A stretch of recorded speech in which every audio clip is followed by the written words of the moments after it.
plume du thriller français traduit dans 15 langues. Ses romans, tous des best-sellers, ont pour cadre les points chauds du globe. L'un d'entre eux lui a déjà donné l'occasion de décrocher de prestigieux prix et même de grimper les marches de Cannes. Bonsoir à tous, bienvenue dans cette nouvelle cabine de page. Bonsoir Caril Ferret. Bonsoir. Merci d'avoir accepté notre invitation. Grâce à vous, notre cabine de page est ici dans le cadre assez magnifique du parc du Tabor à Rennes. Rennes, qu'est-ce que ça signifie pour vous? C'est mes années de lycée, c'est mes années de fête, parce que je n'ai pas fait d'études. Donc pour moi, c'était, je travaillais au Chien Jaune, qui était un bar du coin, qui était un bar rock. Il y avait toujours plein de musique. C'était vraiment l'époque de musique festive à Rennes, où on pouvait foutre le bordel sans que le préfet soit trop mécontent. Et c'est ici que vous avez commencé à écrire? Oui, c'est ça. Mais avant d'être écrivain, vous êtes surtout un grand voyageur. Les Bretons sont voyageurs, hein, vous le savez bien. Mais oui, j'ai eu la chance de partir avec un copain de Rennes, le copain qui tenait le Chien Jaune, faire le tour du monde, notamment en Nouvelle-Zélande, parce qu'il avait la famille là-bas.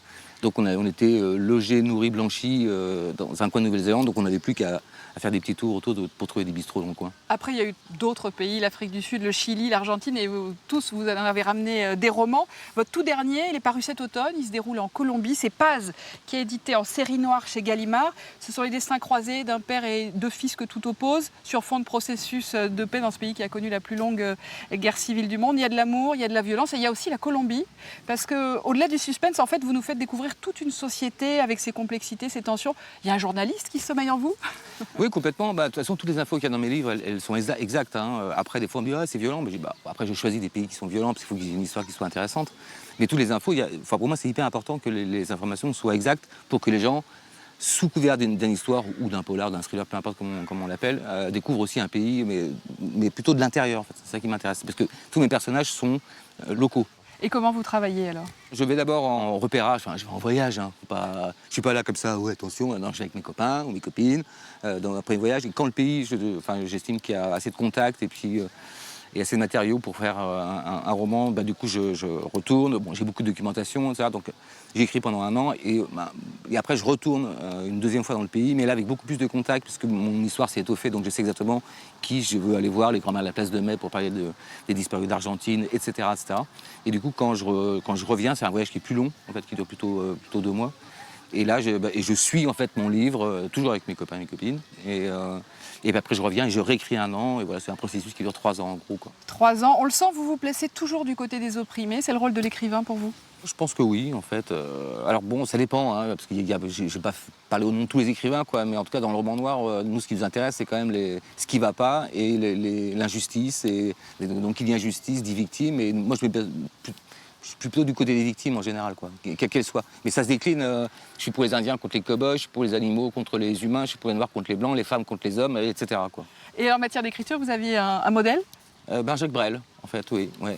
Ce qui est génial avec Brel, parce qu'on l'écoute toujours, c'est que moi, j'ai pas un vocabulaire extraordinaire, hein, je n'ai pas raconté ça. Mais par contre, j'ai vu avec Brel qu'avec peu de mots, on pouvait faire des images magnifiques.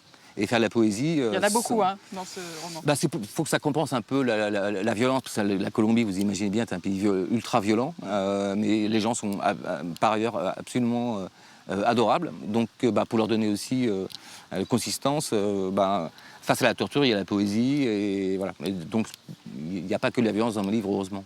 De Brel et de la poésie en vient à la musique. Vous êtes reconnu pour vos romans, mais vous êtes aussi auteur de scénarios de BD, de récits de voyage, de romans jeunesse. Et tout récemment, Paz est devenu également le titre d'un album que vous avez écrit avec Bertrand Cantat, dont le premier single Tapo est sorti fin avril. La musique, c'est aussi votre univers? J'ai grandi avec, hein, c'est vraiment à Rennes. Tout le monde faisait de la musique. Moi, j'ai essayé, mais bon, j'étais nul. Hein, donc j'ai dit, il vaut mieux que je continue à essayer d'écrire.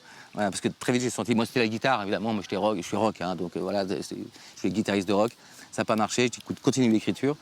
Mais comme j'ai beaucoup d'amis qui sont dans la musique et tout, donc j'ai eu la chance de rencontrer Bertrand Cantat, qui, au-delà de toutes les polémiques, est un artiste unique. Et de le voir travailler, c'est assez extraordinaire d'avoir la chance d'écrire des textes et de les voir chanter.